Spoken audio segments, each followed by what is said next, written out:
Welcome to day 6 of the FlowStrong Reset course. Today we're going to be covering wrist, elbow, and shoulder preparation. Now remember, when we're warming up our joints, what we're trying to do is get that synovial fluid to pump through and to really, not pump through, but lubricate the joints, okay? So we want smooth gliding and not too much grinding and clicking, ideally. Now, we are human, we live on this earth, things happen. Sometimes you're going to have some of those clicks and stuff, but for the most part, we're going to do our best to help smooth those out, okay? So first, we're going to start with our wrists. The wrists have, about six directions of movement, and we're just going to keep it simple. We're going to go like this. They can go up, they can go down, they can go side, they can go side, they can rotate here, they can rotate here, okay? So in order to warm those up, the most efficient that I've found is simply we interlace our fingers and we simply roll the wrist. Now it may look complicated. You'll be surprised at how many variants of that movement we're doing. So let me break it down like this. So from here, essentially, this wrist can do this. This wrist will do this. All right. We marry those together, and I'm going to help. They're going to kind of alternate, assisting each other in moving. So when we go, we want to relax the wrist as much as possible. And we're really rotating that wrist manually, kind of like we were doing with the ankles in the previous video. Okay, so I'm going to start by bringing one wrist back like this. I'm going to rotate it this way. And as soon as it gets to its, let's say, maximum range, I'm going to turn it over to the opposite wrist and then rotate it that way. And now that one's on top. Rotate it on top, rotate it on top, rotate it on top until it flows. That's wrist movement. And we also want to bounce it out by going the opposite way. So I'll reverse that direction here. Rotate it on top, rotate it on top, rotate it on top. Boom, boom, boom. Until it's nice and fluid. That's what we want, something like this. Ooh. And I'm using my arms, like a choo-choo train to get it going, right? Okay. Another thing just for the hands and fingers is simply opening the hands and squeezing the hands. If you simply have them by your side, great way to warm up your hands and wrists. Open to the maximum. You're really trying to stretch it open and close them tightly. For doing that over and over again, you will get so much blood flowing, and your fingers and your hands can start getting tired. Your forearms will start working. Again, everything's going to start turning on, okay? So we got the wrist roll, opening and closing, and now we'll get into the elbows. So for the elbows, what I want is this. Back up a bit. We're going to have the arms to the side, and what I want to do is imagine I'm swiping as close to my body as possible, and then wiping out, returning to straight. It rotates. You see that little rotation? In and out. And we can reverse that. In, close to the body, even when they come up, you want to keep them close, close, close, close, close, and out. So in real time, it's here. Notice my elbows, or my humerus bone, the upper arm essentially, is doing its best to stay horizontal. I don't want to move that up and down just yet. So here and here. Okay? Just for some coordination, I like to go here, one in, one out.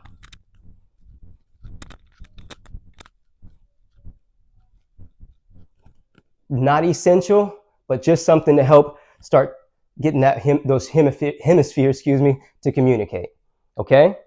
So we can also come up here like this, and it's like the old, if you're as aged as me, you might remember Arsenio Hall. Woo, woo, woo. So it's something like that, but we're going to maintain vertical, almost like we're spinning plates, right? So it's simply a rotation. I want to keep the humerus nice and still, and we're going to rotate in and out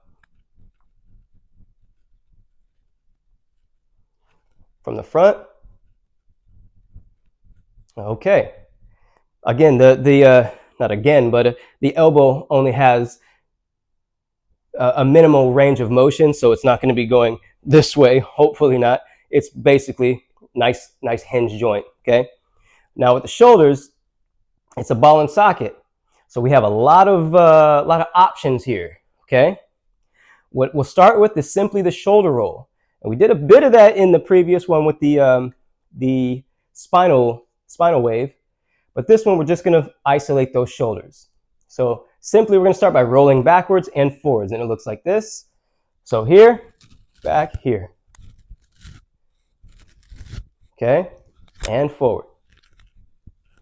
From the side.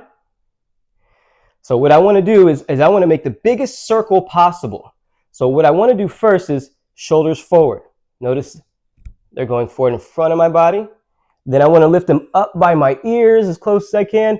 Then keep them up. I want to bring them back and then down behind my body and around again. Here.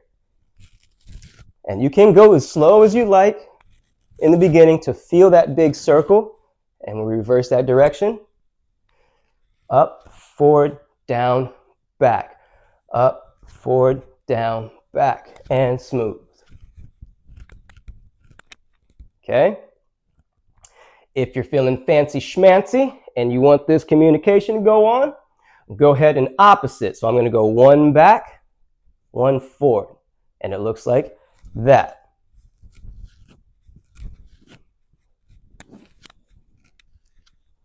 Okay? Again, not essential, but if you're trying to maximize your ability, I would say just play with that. Go as slow as you like. You can even get one going. Actually, what I'd like to do instead of one going than the other, because that just tends to confuse it, we'll go one shoulder back, one shoulder forward, and we simply bring them up and switch places. And then bring them down, switch places. Up, switch, down, switch. And then we just make that smooth. And we can reverse that. Whoa, we can reverse. Okay? All right, so we got the shoulder roll, forward, back, little mix. Now we'll take that movement from here, and you see my whole arm, once this shoulder moves, the whole arm has to follow, see? So what we're gonna do is we're gonna take that into a much bigger movement. So from here, we can swing the arm. Okay? And it's just think of a windmill, nice and relaxed. And you want your body, instead of just isolating like this, we want to involve the body because we want to keep this relaxed. So I'm going to use my body to swing my arm. Notice my hips are rotating to get that bad boy moving. And switch forward. Same thing, hips, my feet are planted. I'm nice and grounded as I swing that arm. Other side. Sorry for the clicking of the mic. Here. And using my body, just like we're using the body with the rope, to move the rope. Here, my arm is now the rope, okay? Speaking of which, so we have forward, back, both arms back, and both arms forward. Notice I'm bending the knees to help the momentum move the body. And, of course, one arm forward, one arm back. And switch. Again, we can start one forward, one back, and all we do is switch places. Switch places. Switch higher, switch higher, switch higher until, there you go. And notice my body's rotating with the movement. In fact, it's rotating to create the movement. Okay? From there, much like the rope, we're going to be crossing the body. Now this definitely involves your entire structure to move, okay? So from here, we're going to think those underhand swings like the rope, okay? So I'm going to think pinky is going to turn up and cross the body. Pinky goes up and crosses the body. So it looks like pinky, pinky, pinky, rotation. The spine's involved. Look at that. Fancy that, the spine's involved with the movement. Okay, and I'll switch. Boom. Keep it going. Pinky, pinky, pinky, pinky. Okay? We can add both. Pinky. Really start flowing with this movement. Okay? Opposite of that would be thumb down. So that was the underhand. Now we'll go overhand. Overhand, thumb down, cross, and notice I'm drawing that circle or that figure eight with the thumb now. Boom. Notice the coiling of the body, the spine movement. My goodness, so much is going on. So much is going on. Frees up that whole body, gets it primed. Okay, we're going to switch to the next one. Oh, thumb down, thumb down. And I want it to go right just behind my body and then rotate. And just behind my body, not so, in front. We want to cross, cross, both, down, thumbs down, thumbs down, thumbs down. Okay. After all those kinds of movements, I can almost guarantee that your shoulders, your spine, your neck, all that stuff will be nice and loose, relaxed, I'll say, ready for all kinds of movement. All right? Please take your time, breathe with your movement, go as slow as you need. Once you find that comfort, just start feeling your way through it. Feel how the spine connects to all the movements. Feel what your feet are doing. Pay attention to the knees and the connection of hip to shoulder. Once my hip does that, what happens to my shoulder? Right? We want to be in tune with what's happening inside the body so we can control what's happening outside. All right? The expression of the movement. All right, now, enjoy those movements, and I will see you guys on the final day 7.